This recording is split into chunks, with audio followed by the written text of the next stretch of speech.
Good evening, ladies and gentlemen. Comes to you live from the outskirts of the internet. It's the Gaming Saloon for February 8th, 2026, with your host, Peacemaker 2448, and ramp it up, Salon. Hi. Hey, we got a Nintendo Direct.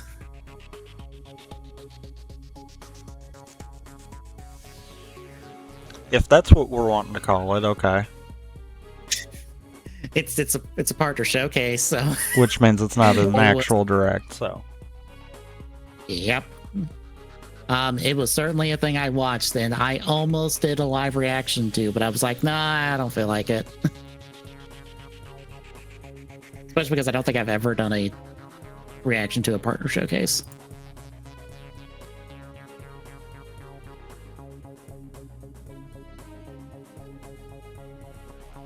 Yeah, we have that in other stuff. We have the most laughable piece of news this week, though, as well.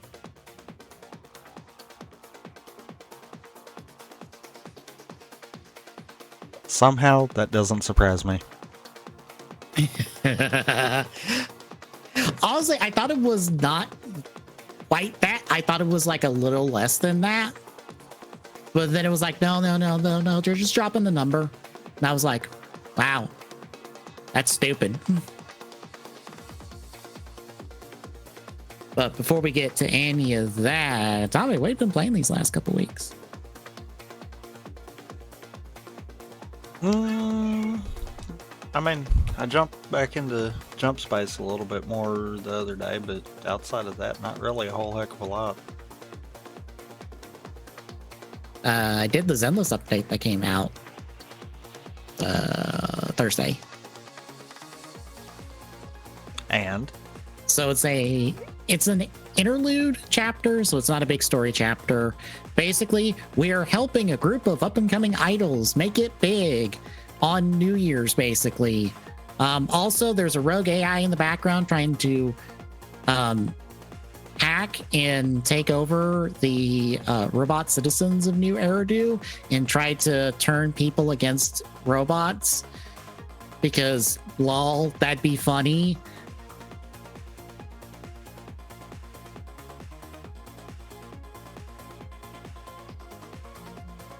It's very funny, the dichotomy of this story patch, because, by the way, all that the rogue AI stuff, yeah, no, that ties into the idol group, because one of the members of the idol group is a robot, but she doesn't show herself as a robot. She shows herself as a person because she thinks people would like her better as a person than a robot,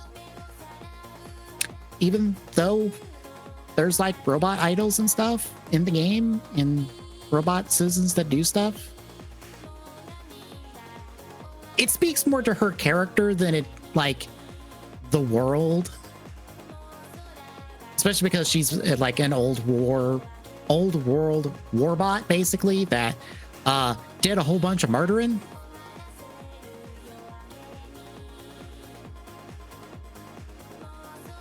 But yeah, it was really good. I like this idol group of that's like 3 girls that are all dorks.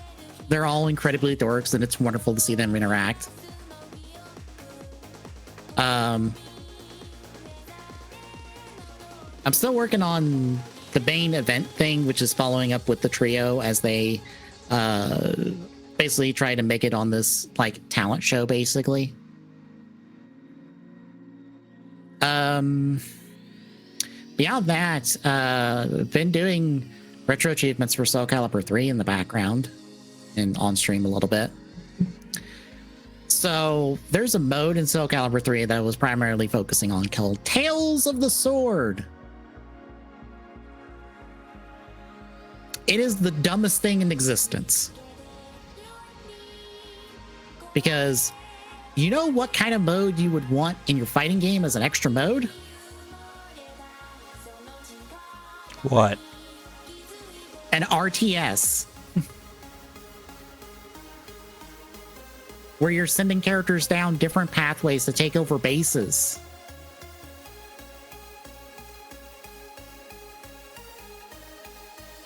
Huh. And the characters have levels attached to them that determine their stats.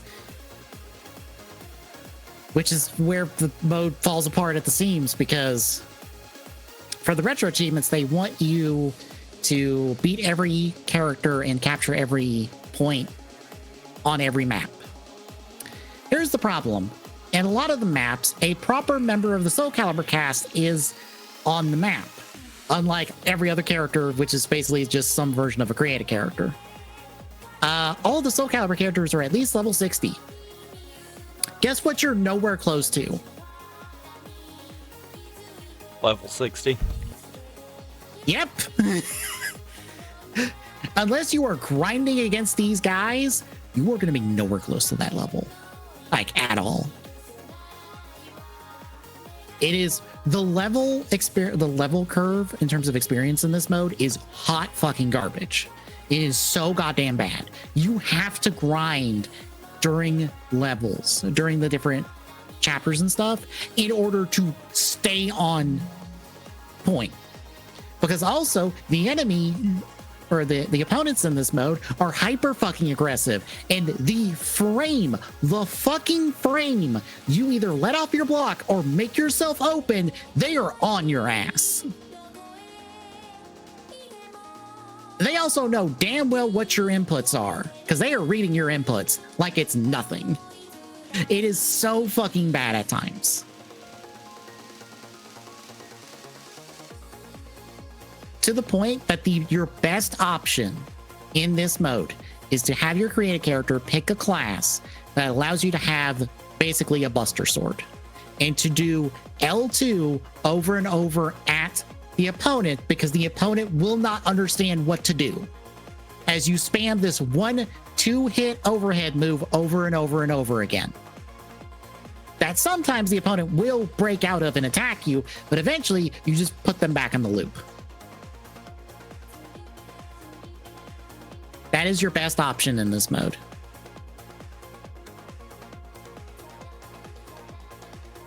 And what's even worse is that there's like 12 or 14 classes in this mode that have generic movesets, like 3 generic movesets for weapons and then 2 movesets from characters on the roster.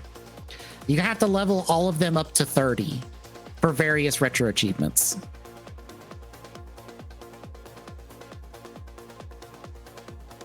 So it was a process. And what's even worse, none of that counts for beating the list.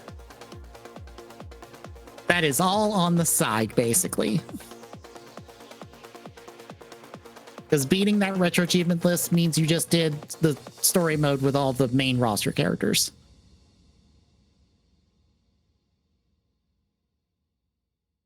So that was fun. I've also dipped a little bit into SRWY's second DLC since it came out this week. I wasn't invested off the bat with the characters for this one, but it's turning out fine. It is pushing me to get the game done this month before I probably move on to the Sakura Wars 1 and 2. I'm not sure. I try to clean up my backlog list just to be like, okay, this is the games I want to focus on and try to knock out, instead of trying to put everything I have on the list, because that makes the list too big. But yeah, that's basically been it. Anything else before we hit the news? No. All right then, partner showcase. We had one. It's the first Nintendo anything we've had since September. Hooray! I watched it live. It was certainly something. Did you bother? Nope. Fair enough. It did kick off with like probably the best thing from the showcase, and a thing that I'm like, this is something we could probably do on the stream. It's Orbitals. It's a little co-op game design like that looks like older anime. It kind of plays like the oh god, what is the name of it?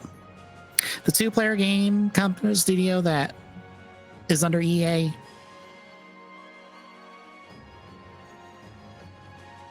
I can't think of the name of it either right now. But yeah, those guys. They did those co-op games.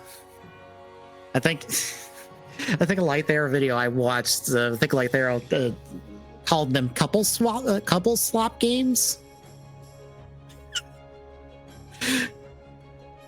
Even though I think it's only like the one dev making them, basically.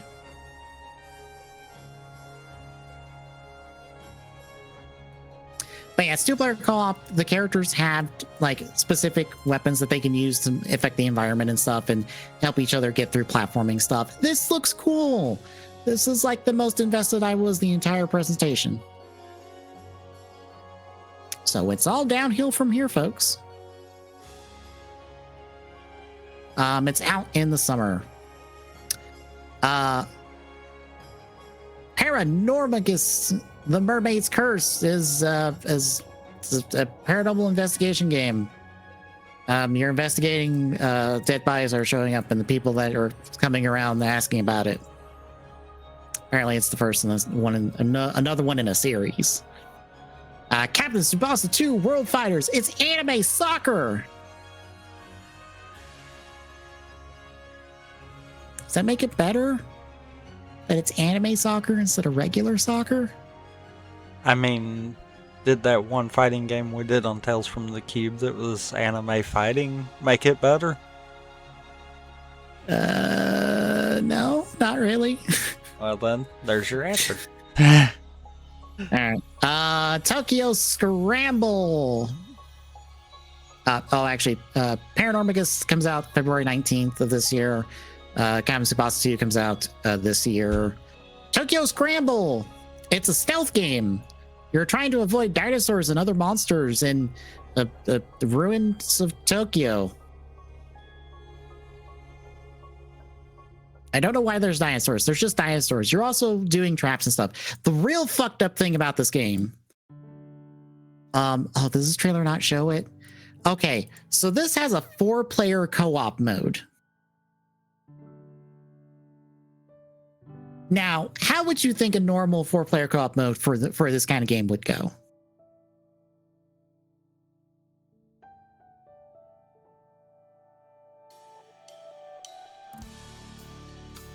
No matter what I say, it's going to be wrong, so...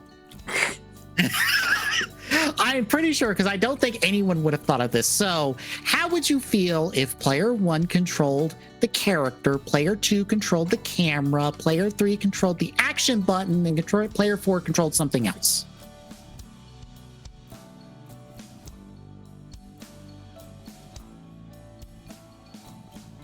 Why? I don't know. And but I want to see someone on Twitch do it.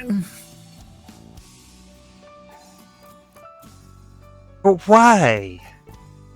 I don't know. I'm just like, well, this seems fine and dandy 4-player co-op where each person basically gets a piece of the controller. And I would go, that's some cursed bullshit. Where's my favorite YouTube indoor streamer doing this? Get on this.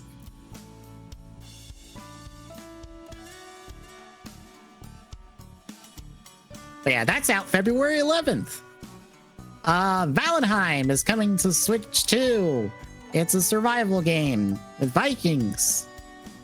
Hollow Knight is coming to Switch, is getting a Switch 2 edition for free. It's coming out now. It's already out. This actually leaked out last night for me, or the night before on Reddit. So I was like, that's a thing. Cool. eFootball Kickoff. It's more soccer, but not anime. Adventures of Elliot the Millennium Tales is coming out the 18th of June. It has a bunch of time travel stuff as you're traveling between different eras in basically the same map, which is kind of neat, I guess. It's from Square, so it's their 2D, HD 2D style. Super Bomberman Collection has a variety of old Bombermans, based a lot of your NES, SNES Bombermans, basically. I believe this is, if I can find, it's like Bomberman's like 1 through 5, basically. And I think 4 and 5 we never got stateside, so it's the first time for them. So yay.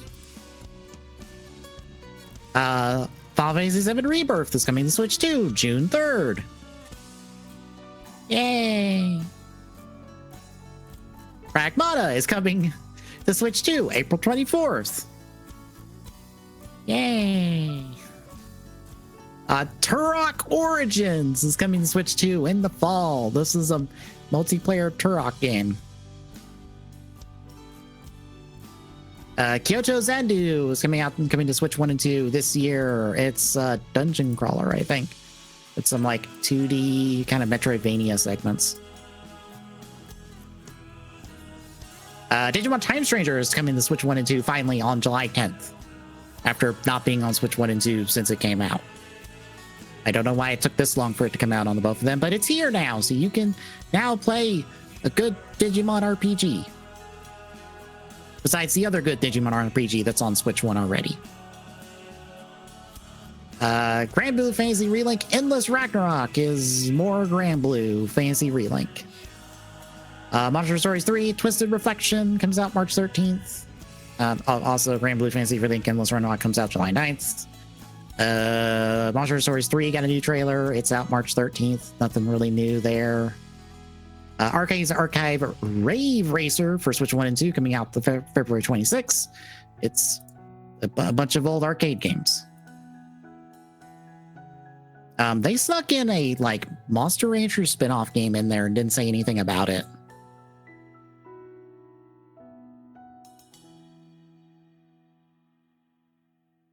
Sizzle reel of stuff.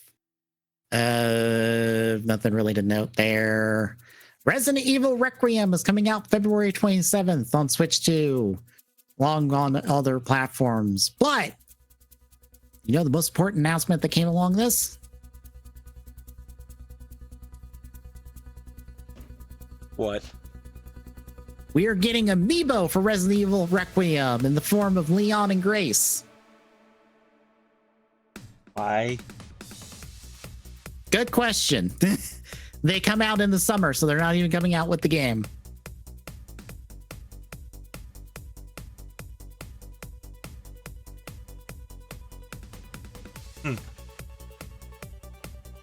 And to end the show, trio of basically Bethesda and adjacent folks. Fallout 4 Anniversary Edition for Switch 2 out February 24th. That's the bad version of Fallout 4, I believe. Indiana Jones and the Great Circle is out May 12th for Switch 2.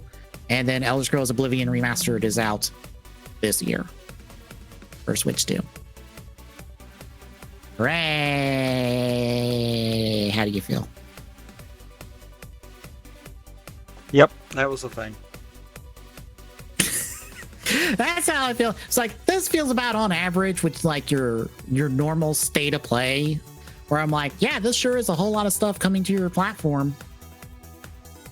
I'm not particularly interested in like 90% of it. So I'm like, hooray, Time Stranger, but I own that on PC and I've already played through it. This Orbiters looks neat. Otherwise, it really is just a bunch of stuff that's already out on other platforms. It's like, here we're coming to the Switch and Switch 2. And I go, that's good to know. There's not really anything more else that can be said. Any other thoughts? Nope. All right, then. You might have heard us talk about this briefly when it broke, but Bandai Namco has a new Dragon Ball game in development called Age 1000. We don't know anything about it besides you have Dragon Ball Man as the main character. He is designed by Akira Toriyama. That's basically it. He can go Super Saiyan. And presumably there shouldn't be anyone from the actual Dragon Ball normal characters that should be in this either, because it's like 300 years after kind of deal. So Yeah. Unless it's time patroller nonsense. Why do I get the feeling it will be? Because that's basically Xenoverse 1 and 2. And this may or may not be Xenoverse 3, basically.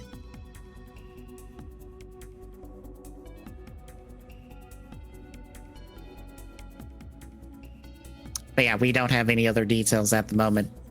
We probably won't have any other details until, like, next year. So any thoughts? Any hopes? No, on either front. I know the big hope for a lot of people is like, don't make me play through the Dragon Ball story again. Please don't make me play through the Dragon Ball story again. I had enough of playing through the Dragon Ball story again. I want something new. Or at least quit doing Z repeatedly. I think the cheeky folks, which would be me, would go, you got a new story. It's in Fighters. And then everyone just goes, no, shut up.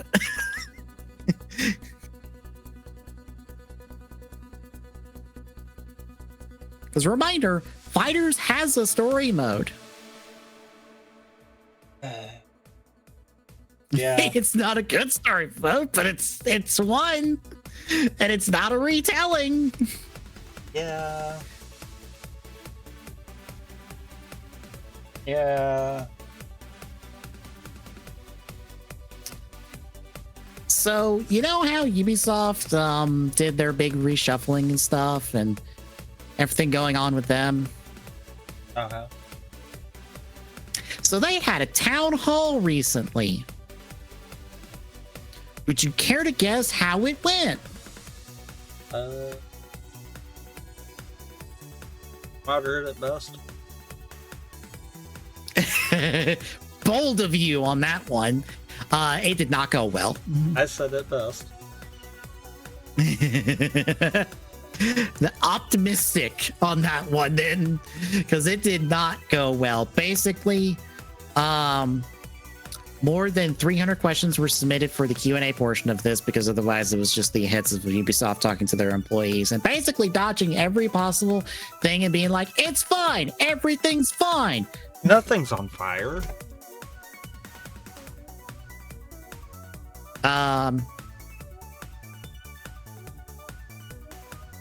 But basically all of the questions for the Q&A were dodged and not really answered at all.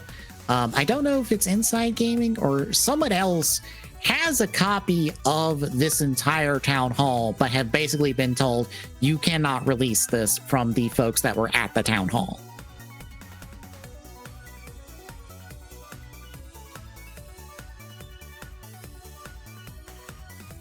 But basically, a lot of it basically boils down to we're trying to say things are going well when they're not. And also, we are reducing headcounts, which made everybody basically go, that's not good. And wondering if they're going to have a job in, let's say 2 months specifically. I wonder why that would be in 2 months. Could be any reason. But yeah, it's not good. It is not good across the board. There is a reason that I'm like, well, I didn't expect this year to be 3 graves. I expected it to only be 2. But it's still early. It could be 4. It would be the 4th. Oh, I'm sure someone will make it. I thought you had someone in mind No. specifically. No. No, someone will make it, though. Because I know what my 3 are. Because it's EA, it's Xbox, and it's now Ubisoft. Oh, well then no, you've missed one. It'll definitely be 4 then. Oh, who did I miss? Bungie. Oh, yeah, true. I wasn't really thinking of like a smaller development studio. I was thinking of the big people. But yeah, no, Bungie. Bungie's big enough, I would consider them it. Fair. God. I think I recently saw, I think My Name is Bive. I didn't watch it, but I think he had a video about like Destiny 3 needs to shoot big, and I go, bold of you to think there's going to be Destiny 3. Bold of you to think Destiny 3 could save Bungie. Because I must be the crazy one in the room, because I keep hearing from Destiny folks like, oh, we need a Destiny 3. Destiny 3 will turn it around. And I go, are you sure? How positive are you on that? Because I got a list, and that list says, no, it won't. I got a list that basically says, you know what can kill Bungie immediately? Destiny 3.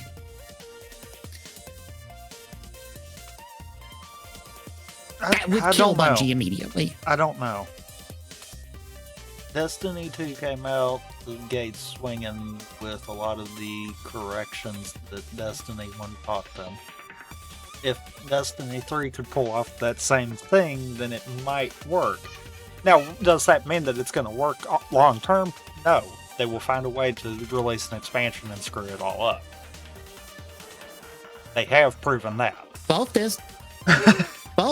Destiny 2, while it launched in a good state, it immediately fumbled the ball on both of the DLCs it had until it got to Taken King. Or not Taken King. That's because that's Destiny 1. What's Destiny 2's? Forsaken. Yeah. Right? Yeah, Forsaken. So, yeah. Until Forsaken. Which is exactly what happened with Destiny 1, where it came out of the gate bad. The first 2 DLCs did terribly, and it took till Taken King to turn everything around. How the fuck are they going to not do that for a 3rd time in a row? Like I said, I think it will come out the gate running good. It will faceplant very quickly. Yeah. Because I Which is why I say it's going to immediately. With Destiny, Bungie has managed to basically take a baby and try to teach it to run a marathon. Mm-hmm. That don't work. No.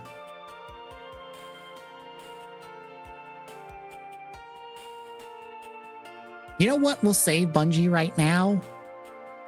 Going back to what they're good at, which is, hear me out on this, single player to co-op first person shooters. But I would agree with you. Except for how many people actively in the upper echelon of Bungie were there when that was their bread and butter. Honestly, I have no idea at this point. That number is a lot lower than what you realize because 343's kind of split him. I'm sure it has, and I'm sure there's even people who were at Bungie who are at neither company at this point. Yeah. So that's one of those. Saying that based off of their game catalog is one thing. Saying that based off of who's left, I don't think they could.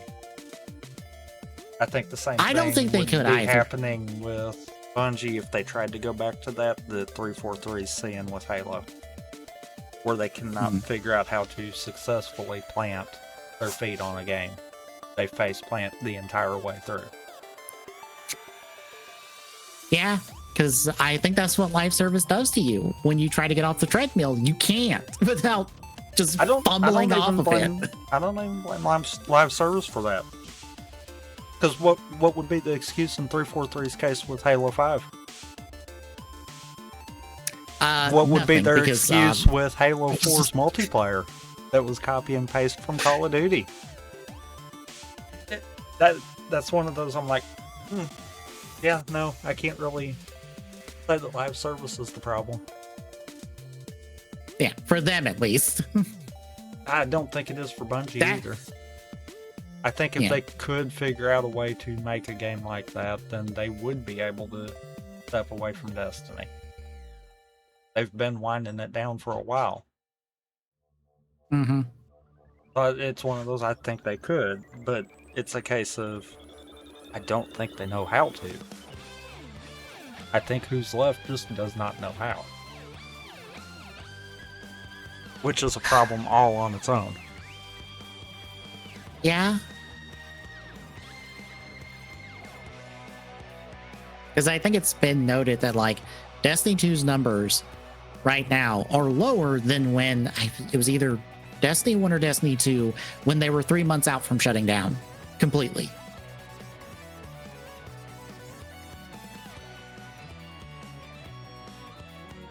So like the writing is on the wall.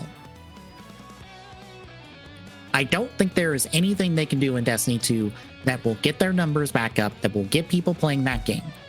People are either done because they got their conclusion and they have moved on, or they are done with the bullshit and will not come back, or they will never go back because or they started it with Destiny. Right.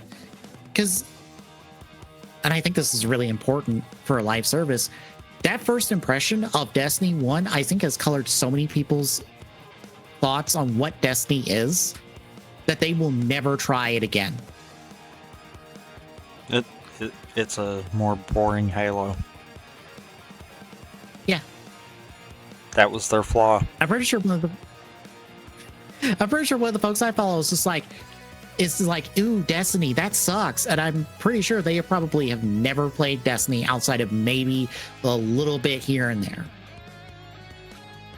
They have the smallest impression of a specific time of Destiny, and that has colored their impression of the entire game for its entire life, and the sequel for the entire game of its entire life. Mm-hmm. Is that unfair? A little, but it's not their fault.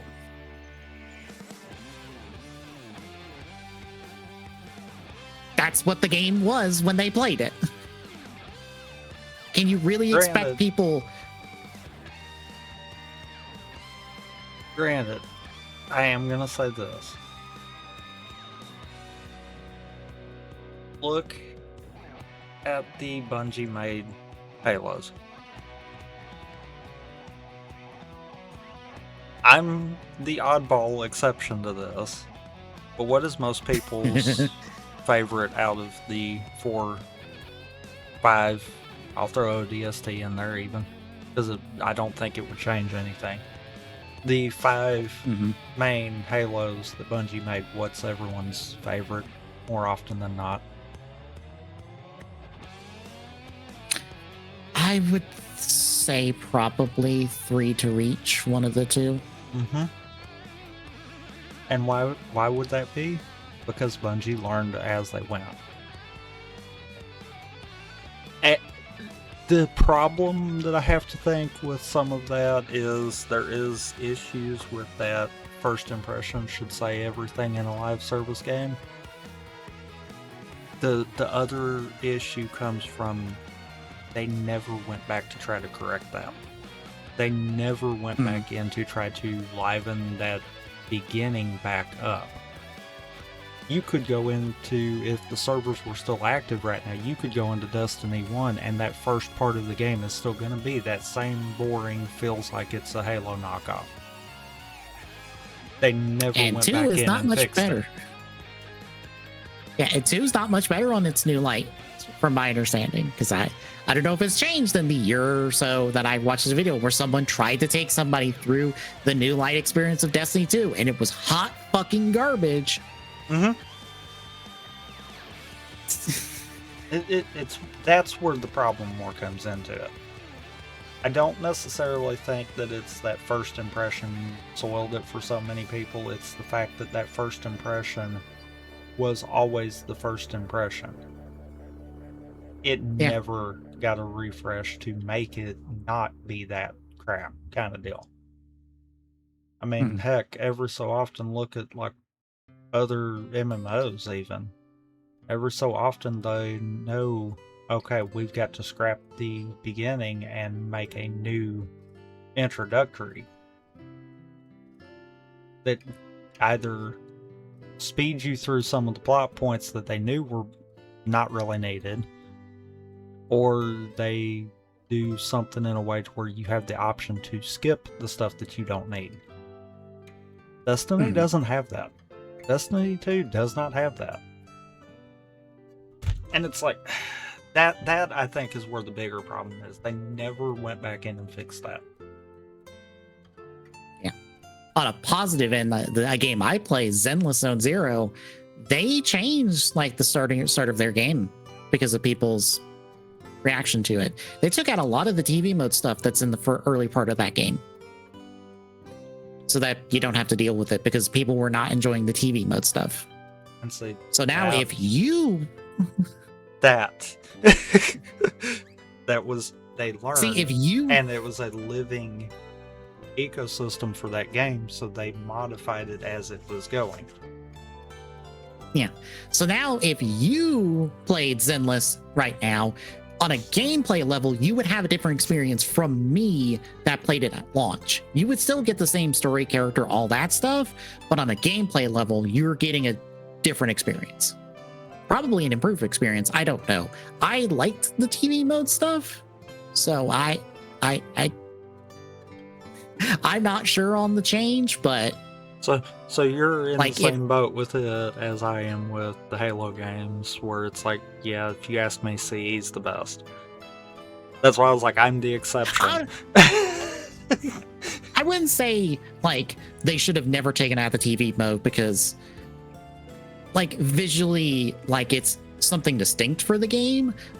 It's still not like the most interesting in terms of gameplay. But I'm like, wholesale removing it in full, I think would have been a bad decision. And they haven't. There's still TV mode segments peppered throughout the game. It's just not as much as it was if you play the game now. Or if you played the game back then. There's like less of it. But there's still like some side missions and some main missions that will have it. It's just not every mission has TV mode segment you have to go through to get to the combat, which is like the strong point of the game. So, but yeah, it's gonna be sad when Bungie goes. I mean, at least it'll have 3 others. If they all just pitch in and build the same grave, then we can bury all 4 at the same time. No, can we not? So that's just going to be a sad, like, 2 weeks. If they all go under at the same time. I mean, will it? Because the writing's been on the wall for a while.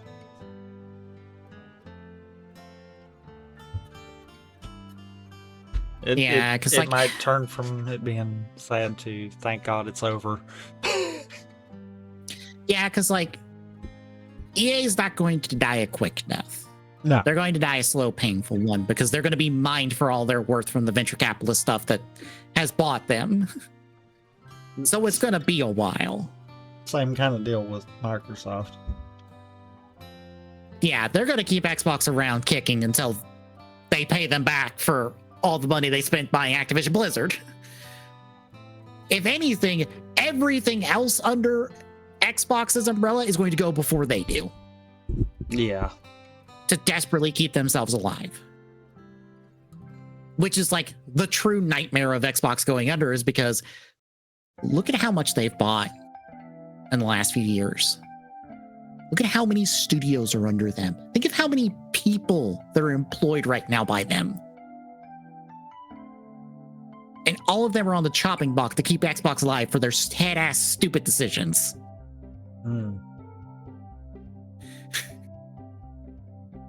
Like, in all honesty, Ubisoft probably goes before everybody.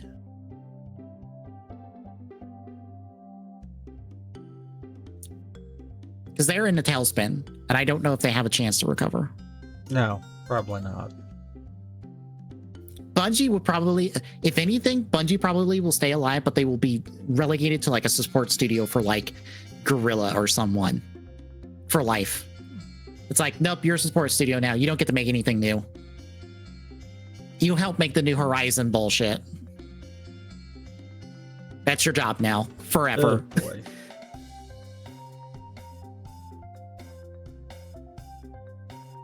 I would say that's horrible, but I'm also like, well, like Monolith made a support studio to do that for Nintendo. So like, it's not the worst thing if you make a support studio. But to basically be demoted to a support studio is probably like, yeah, no, I probably don't want to work here anymore because I don't get to make things. I just get to like fix shit.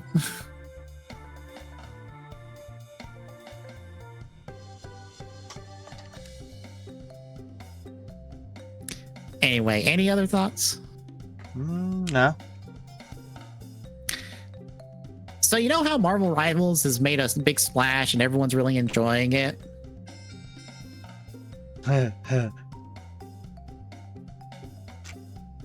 You ever wondered how Overwatch is doing because of this? Not really, no.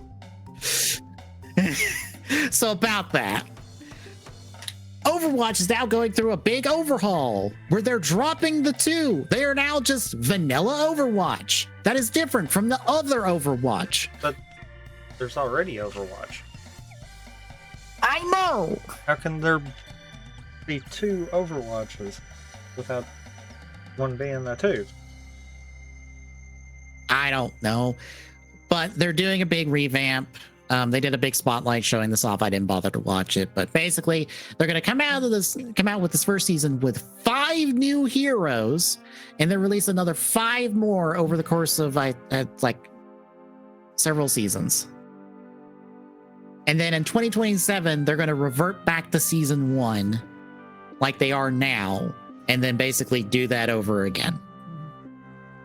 Not character-wise, but like progressive seasons until the new year, and then it's season 1 all over again. So they're being stupid. Yes. Okay. Also, another reason why I bring up Marvel Rivals, it's very convenient that some of the new Overwatch characters feel very similar to how certain Marvel Rivals characters are. There could be any reason for that. Yeah, any reason at all. It really does feel like the Overwatch devs saw all the massive success Marvel Rivals has had, everything it's doing right, and went, oh fuck, we gotta fix our shit because we're losing. And now are just throwing shit out the window, hoping for the best. Yep. Because it's very fucking clear. Yep. And I don't know how well it will go for them. Well, we will see. I guess that might have been the other thing I missed. It probably wasn't. They're adding Snake to Rainbow Six Siege.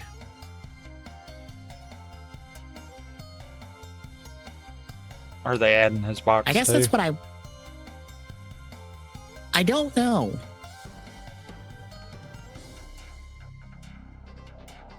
They just teased him with a codec call, so maybe you can set up boxes and like hide in one of them and surprise people. We must have Metal Gear box.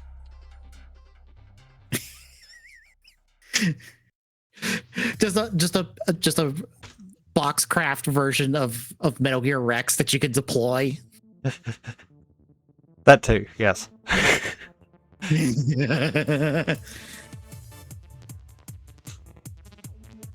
Anywho, another news. This was randomly announced on the PlayStation blog. So you know how we were supposed to get a Horizon multiplayer game? I guess. Well, we got one already, but it wasn't made by Guerrilla. Here's the one made by Guerrilla, because now we have 2 multiplayer Horizon games.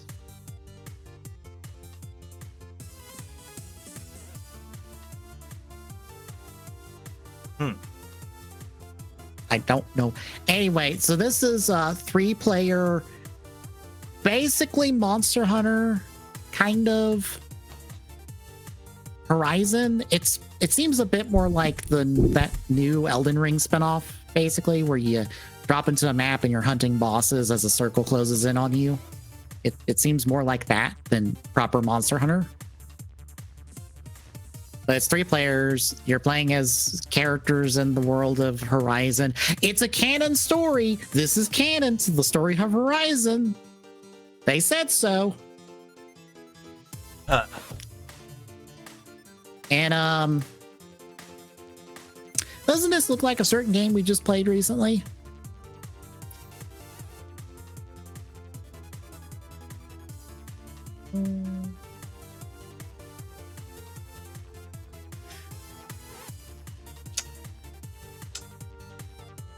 Doesn't this feel like Fortnite's art style?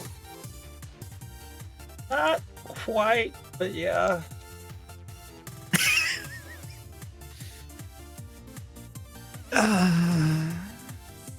Yeah, this is coming to PS5 and PC.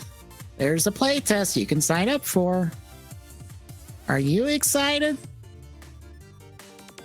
Nope.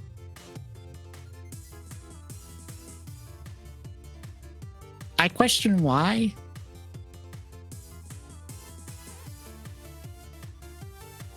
Because money.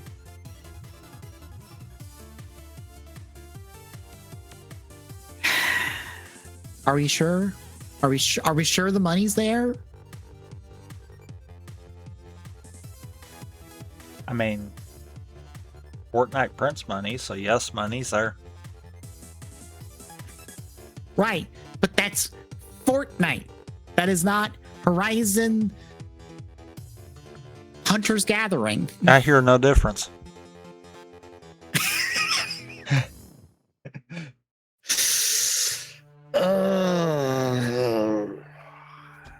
Look, you're not thinking like these corporations. I know. I don't have brain worms. So I hear no difference. It'll make money. Fast forward a year. Totally. Oh no, it's not making money. We have to shut it down. It's not our fault. I'm reminded again. Didn't Sony cancel like 12 or some odd live service projects? Yeah, but because they went, oh fuck, live service is not gonna make us money.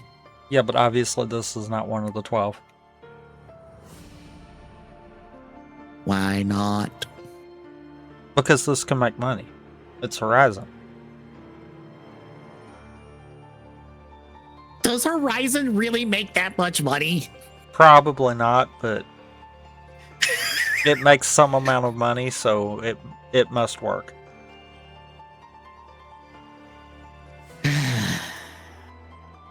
Anywho, last little piece of news, mostly from me. Hey, 4.0 Horizon or Honkai Star Rail got announced. Finally, after a couple months of delay because of the tensions between 2 countries. So we're off to a world called Planet Arcadia to participate in a game to basically become the god of tricks for about a minute. That is about the simplest way I can explain what we're doing over the course of the next storyline. If that sounds like it's going to end terribly, probably. We are asking a trickster god to be like, hey, can I have your powers for like a minute? Potentially.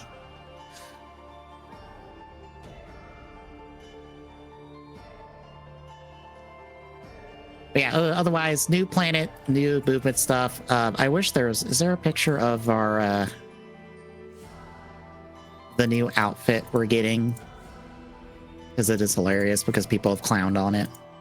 No, aw. So we're getting like a redlined version of our normal character costume for this update instead of the gold one. When people are like, can we get new outfits for our main character? Because the other games for Hoyo are getting that. So they're like, here you go. Here's one with red on the inside of the jacket and stuff instead of gold. Is that what you wanted?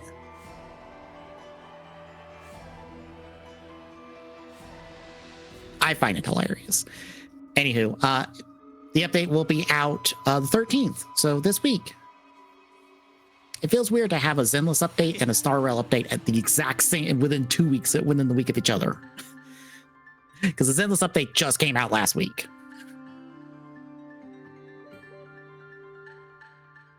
But yeah, that's basically it. Any other thoughts? No. All right, then. Releases.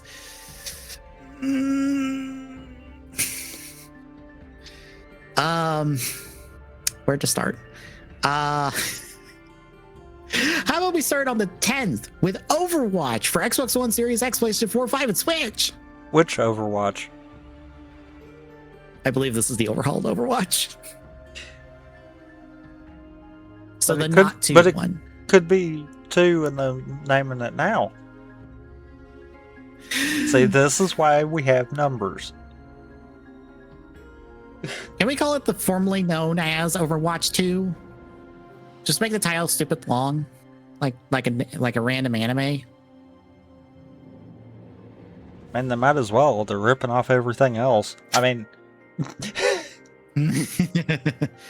let's see. On the 11th, Romeo is Dead Man for Xbox Series X and PlayStation 5, and Tokyo Scramble for Switch 2. On the 12th, this massive list of things. Mario Tennis Fever for Switch 2. Hey, that comes out this week. Did you know it came out this week? Nope. It's a shame we didn't have a direct or anything that could have told us that. They apparently invited SkillUp out to like the Nintendo of Australia headquarters to preview the game, amongst other stuff.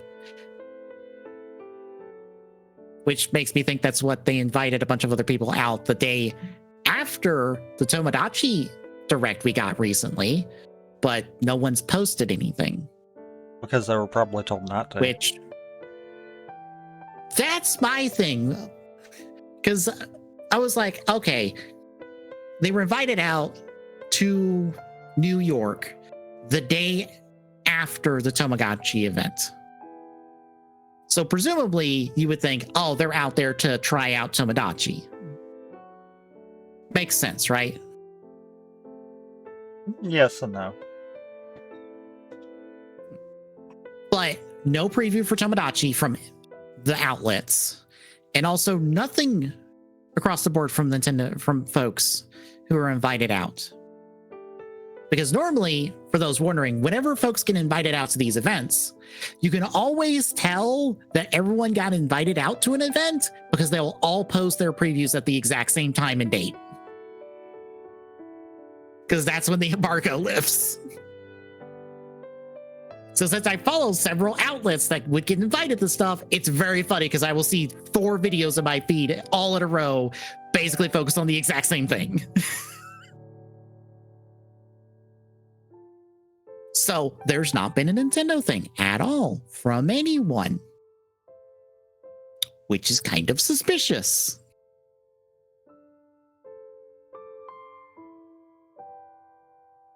But we'll see. Sims 4 Royalty and Legacy for Xbox One and PlayStation 4. Tomb Raider for Android and iOS. Yakuza Kiwami 3 and Dark Ties for Series X, PlayStation 4, 5, and Switch, and a game keycard for Switch 2.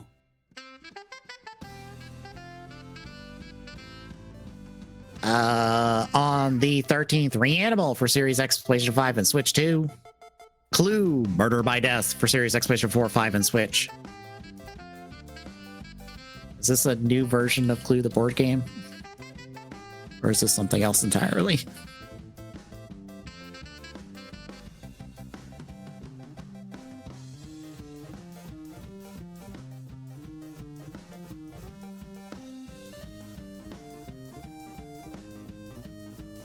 This is not Clue? Or, no, this is a weird oddball version of Clue. Okay. Huh. On the 17th, 3D Tetris for the Virtual Boy. Are you excited for Virtual Boy on the suite of Nintendo emulation services? Meh. But you can use Labo to do it instead of buying the peripheral. Except for Labo doesn't work on a Switch too. Well, they said you could use it, so apparently it can. If I'm not mistaken, it does not work properly on it. Nintendo said you could use Labo to do the Virtual Boy stuff. That is on them. And is Virtual Boy only Switch 2? I don't think so. Oh, okay. We're also getting golf in Instant Mouse, Snow Yukata, Red Alarm, Teleroker, Virtual Boy Warrior Land, all on the Virtual Boy emulator. Which is pretty much the entire library. Well, there's 2 unreleased games in here. Or they're releasing 2 unreleased games for Virtual Boy. So there's 2 more that were not released before now. So there's 2 more to add to the library of how many ever the Virtual Boy library was to start with. It would not surprise me if this list isn't at the very least half, if not most, of the library.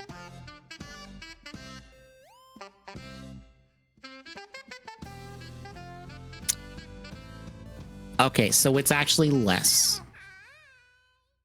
Would you care to guess how many released Virtual Boy games there are? How many? 22.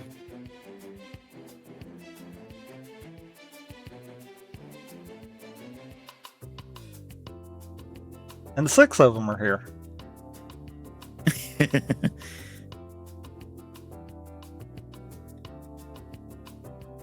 So now there's going to be 24. So a quarter of them on day 1. It's going to be the quickest completed library in the NSO stuff. Watch, they release this batch and they never release another batch ever That again. wouldn't surprise me. But you know, It's because like, people want stuff for the other ones, this one will be completed and the rest of them won't get touched for months at a time. I don't... Okay, I don't know what I... Well, internet just said hi. Switch emulator surface. Or every time it's like, hey, can we get more of these? Nope. Here's other random bullshit for the Virtual Boy.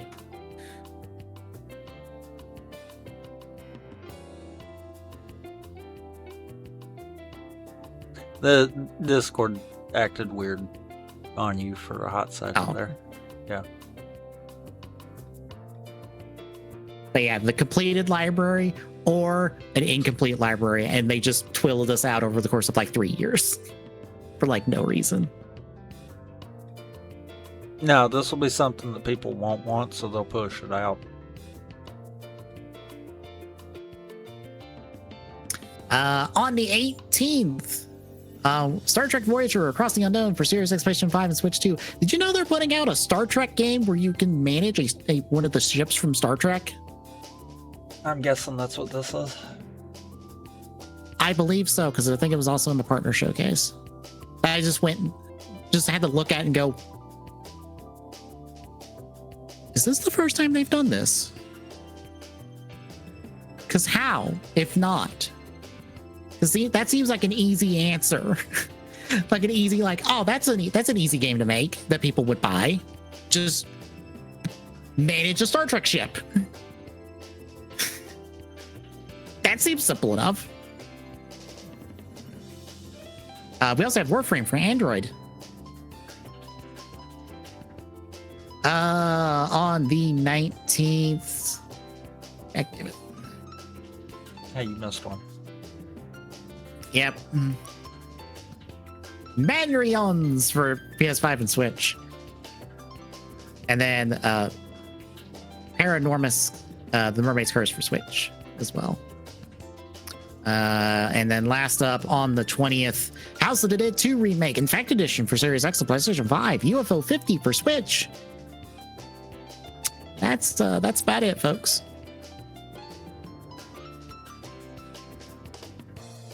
I'm hopeful that Mario Tennis is really good because we could use a really good Mario sports title.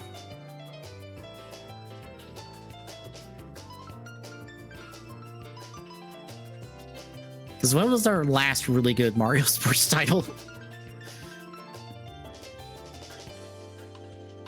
Good question. Because I'm willing to say it's not on the Switch. Which basically means we're going back to basically the GameCube.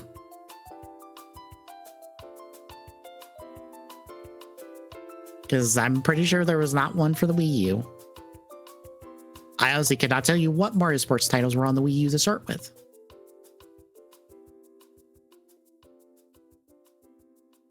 And the one good sports title we got, I think, on the Wii was Wii Sports. Because I don't know what Mario Sports titles we even got on the Wii.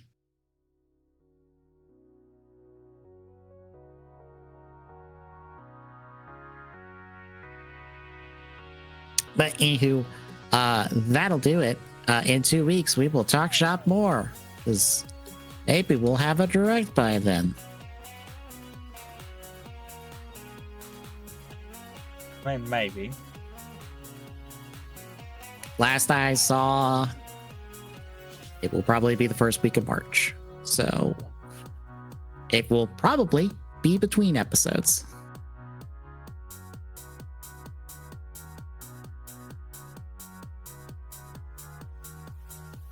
Knowing our luck, it absolutely... here's what's going to happen. We're going to do this again in 2 weeks. No direct. The following Monday, they're going to say that it's going to be on like Tuesday or Wednesday.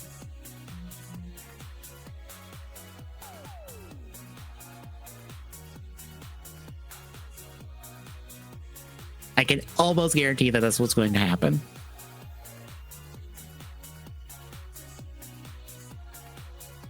I could see that. But yeah, in 2 weeks, we'll be doing this again. But between now and then, Thursday, back to CAD, we're going to figure out how the fuck to do X8's hair. Like that. That's the short and long of it. That's what we're stuck on, is how do we do X8's anime hair? Oh, God. I have everything else modeled. Literally, I will pull up SolidWorks and take a picture and show it to you. I have everything else modeled. I even got him a step, like, I don't have like the piece that goes in the ears and stuff, but I have basically a stethoscope for him to use to, I don't know, bonk people with.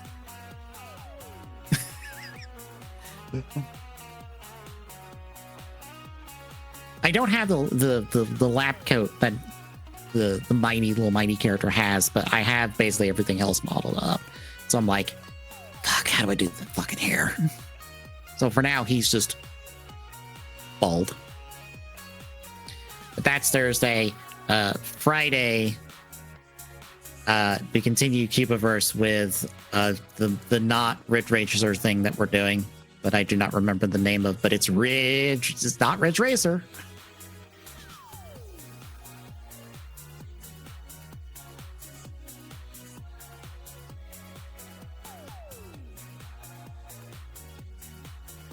Also, there's where I'm at the moment.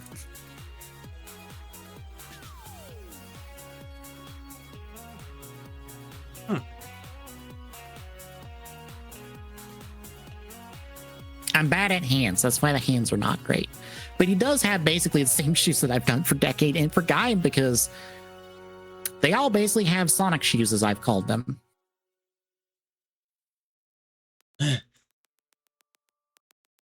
That's what they look like. They look like the big, just generic looking shoes that Sonic characters have. So I'm like, fuck it. Go with it. They all have Sonic shoes. They're just slightly different.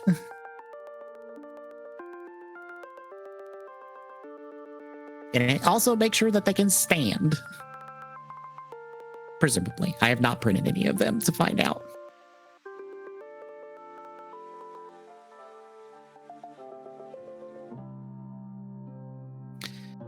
But yeah, that'll be Friday. Saturday, attempts 3+ for Multi-World Madness. Find out if we do more than 2 attempts on a stream. Because right now we're on attempt 3. Yeah, and I think I figured out a decent enough way to handle it.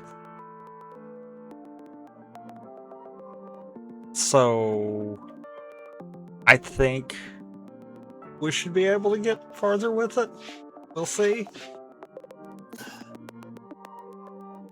Look, our first 2 attempts, we didn't even crack, what, 5% of checks? Yeah, we didn't even make it to 5. So yeah, tune in next Saturday. Find out how much better we can hopefully do. And then next Sunday will be us continuing Show to User. Sentai may be dead live, but we'll watch more Sentai.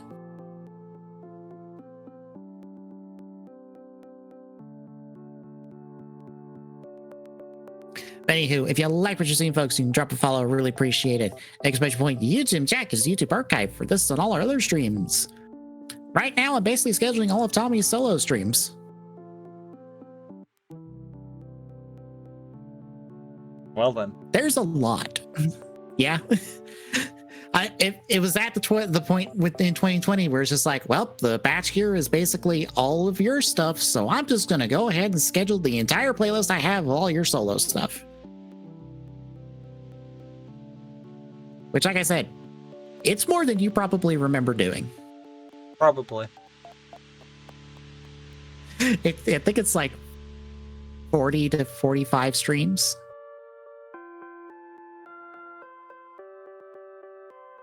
Yeah, that sounds about right, actually.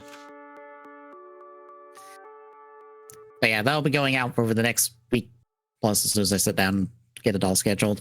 Exclamation point social and chat. You see the handles for all our social media. And exclamation point Discord and chat. It's like drop by, say hi.